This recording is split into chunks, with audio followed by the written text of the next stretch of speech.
So-called professional truck driver pulls a major dangerous asshat move. Capture the sheriff speeding. Another episode of Drunk or Texting. Still no lignite, my regular run I had been doing, so here we are down in Texas on this episode of The Clutch Trucker Channel. Clutch Trucker, filmed before a live and fuzzy studio audience. Yep, that's Rusty, the world-famous meatball dog.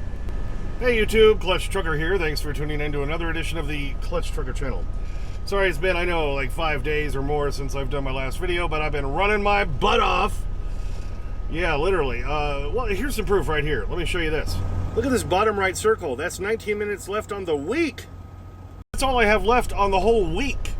Because you get 70 hours in 8 days, and yeah, I have to, this is as far as I can go today, because I got to wait until I pick up more hours after midnight, so I can finish my drive tomorrow and do my delivery in Grand Prairie, Texas tomorrow afternoon. What do you think? All right, so first off, into the juicy stuff. I want to show you this complete ass clown, professional truck driver, as we're going through a small town in Colorado.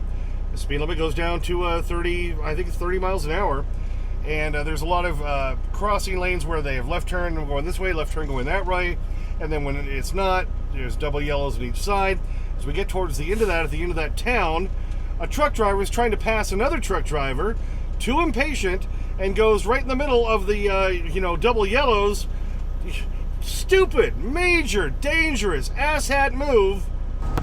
Okay, I was wrong. It was only 55 miles an hour during this section, but there's lots of turn lanes. See, there's the 55 sign, and so you got the double yellows in the middle. That's not a passing area, people.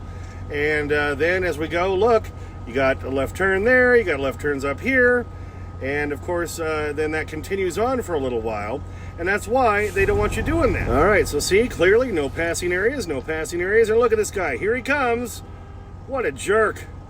And now the Clutch Trucker, zoom and slow-mo. All right, look again. Right across the double yellows, past a turn lane the opposite direction, and look, it's Prime. Amazon Prime. I love Amazon, but they hire the biggest jerks, most inexperienced people to pull their trailers.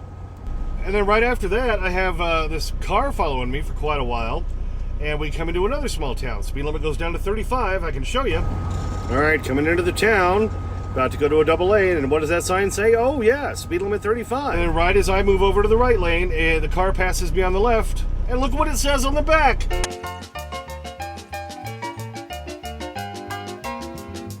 Did you catch that? Sheriff, Broward County. Then, once I'm finally down into Texas, and the speed limit goes up to 75, this truck had been following me. There's major construction going on at the bottom of Colorado and in the panhandle of Oklahoma, where they keep having one-lane roads where they're fixing like a bridge or something, so you have to keep stopping for the light. And this guy is on my ass. And finally we get into Texas, where the speed limit goes up to 75. And he's obviously governed around 70, but he was weaving all around behind me when he got in front of me after we got into Texas, all over the road. So I'm finally about to attempt to pass him, and I thought, here we go, another drunk or texting. It's time to play America's favorite game show, Drunk or Texting.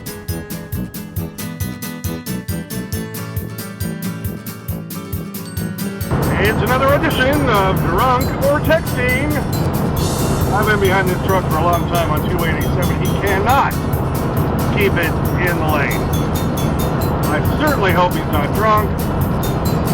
Hope he's just distracted or just an ass wagon. I'm going to try to pass him, which I'm not thrilled about since he's all over the road. Maybe he'll hold it together while I get around him. And maybe we can find out, is he drunk or texting? Alright, as I attempt to pass, you see he weaves a little bit back onto the shoulder. He's at least not coming into my lane. Alright, oh, and he holds it together while I try to squeak on by.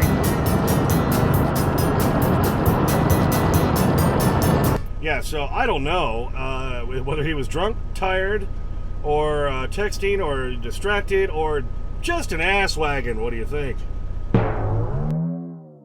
Alright, so those of you following my channel for a while, you know I've been doing these loads of lignite, also known as the brown coal.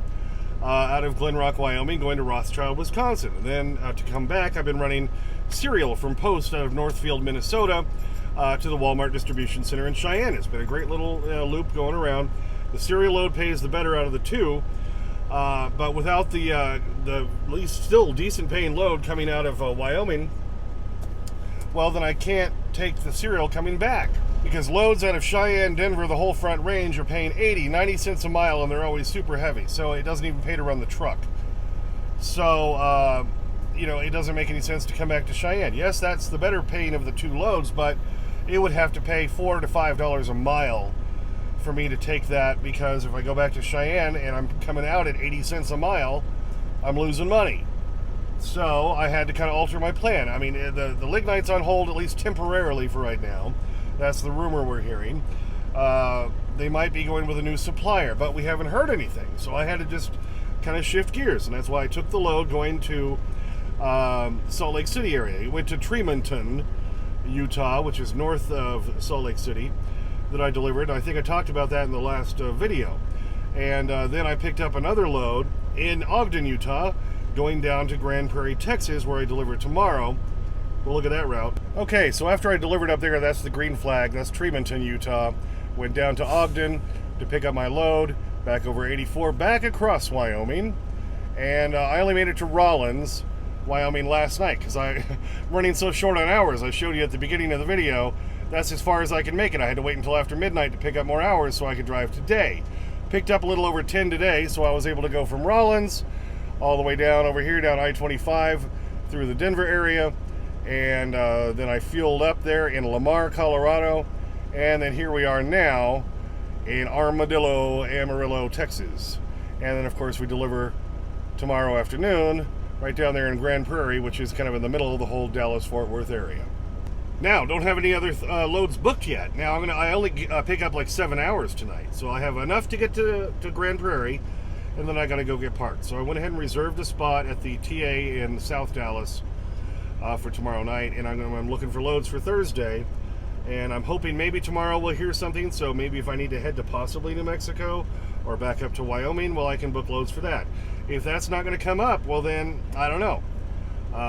Maybe I'll go head towards Northfield, Minnesota again to pick up the cereal. I don't know. It's all kind of up in the air. So that's kind of what's happening now, that whole juggling the loads and what do you find, what do you do kind of thing. Yeah, it was real nice having those lignite and cereal loads, and occasionally there'd be a day or a couple of days I'd have to fill in holes, and that was usually easy to do if I was up in the Midwest area to make some extra money. But yeah, without either of those possibility right now, yeah, now I'm back to the board, back to the DAT, doing the whole spot freight thing, trying to see what I can find. And this load I'm on from Unilink, a broker we never dealt with before. It's been a little annoying. The load, of course, weighed more than they said it was going to weigh. I'm still legal, but I had to keep playing the fuel game where I couldn't fill up, which was annoying because the fuel went down over the weekend, and of course it shot up again, or it's shooting up again tonight. It's still down in Texas cheaper, so once I get empty tomorrow, I'm going to be filling the tanks. What do you think? All right, I'm a rule follower, and it drives me crazy when people block the fuel islands, especially when they park on the fuel island, not pulling forward, and sit there for like a half hour. After I got loaded in Ogden, my stomach was going off on me. I had to run into the bathroom. Was at that 1.9, pulled through, pulled forward, and ran inside. And I checked my watch when I ran inside because I don't want to be a jerk. And it took a little while on the toilet there. What can I say? That happens sometimes. Come back out, and the guy's complaining to the manager or whoever behind the counter, "Look, well, you're blocking the fuel island." I'm like, no, I was in there for I looked at my watch again. I said, exactly 13 minutes. Well, I've been out here 20 minutes. No, you haven't. No, you're full of crap, because I'm not a jerk. I checked my watch, and since there was nobody behind me when I pulled up and got out of my truck, that means it couldn't have been any more than 10, 11, 12 minutes at the most that he was behind me.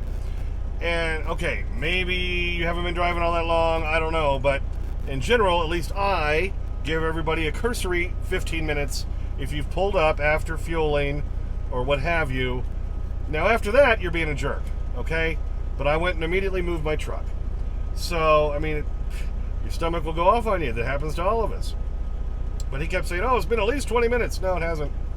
No, it hasn't. I got proof. I looked on my way in. Like I say, I'm a rule follower. Tell me I'm doing this wrong. So I'm sure he's checking out my video now because I'm sure he saw my sign on the back of my trailer, watch Clutch Trucker on YouTube. So he's probably going, let me just see what this asswagon talks about me. Well, I am, because I think you're wrong. I did check my watch. I wasn't trying to be rude.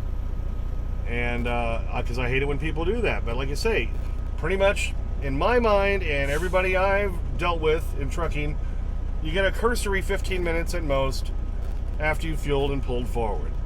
And if you are in a hurry after that, well, you back out. I've had to do that plenty of times. Plenty of times when people have been on and pulled up in front of me, and then they go inside and take a shower, and they're gone for 40 minutes. I've had to back out. But, you know, you pretty much give everybody a cursory 15 minutes, and I was under that. So tell me I'm doing this wrong. So hopefully we'll get some information tomorrow, and I'll know what to do booking-wise. Like I say, I'm really running short on hours. Could use another 34 resets, so I might look for loads that come out on Friday. And may have to spend a couple of nights there at the South Dallas TA. Not thrilled about that, but you know, you can do what you're gonna do. What can I say? Well, thanks for tuning in for that one. Little variety. Yeah, the asshat truck driver, sheriff speeding, drunk or texting, load updates, and of course, the ever popular Rusty. Oh, you don't have to butter me up. They're coming. Thanks for tuning in. Please subscribe. Please like and comment. Get to your comments as soon as I can. Sometimes takes a few days because I'm a working truck driver. Ring that bell for notifications so you know when new videos come out. Also, yeah, Instagram, Clutch Trucker on Instagram, Clutch Trucker on Twitter, Clutch Trucker 5 at TikTok. And as always, sniff that magic YouTube fairy dust. Clutch and Rusty, out. I'm Puda, the clown. What, have you been drinking this morning? What, who are you? What, Mother Cabrini? You never touch the stuff? Get in your mouse and get out of here. Rusty, you act like you want something. Are you waiting on something? Is it the begging strips? Oh, I think it's the begging strips. Okay, you ready? Come down here first. And we go up. There it is behind you. All right, all about that begging strip. All about the begging strip. And sing it with me, because he's a begging strip dog. He's a begging strip dog. Sometimes he eats too fast and it starts to cough. He's a begging strip dog. Right here. Oh, yes. You're all over him tonight. Gobble him down in just a couple of bites there, big guy. Yummy, yummy, yummy. Happy dog. Oh, yes. Oh, I saw a crumb down there. Did I get it? Alrighty.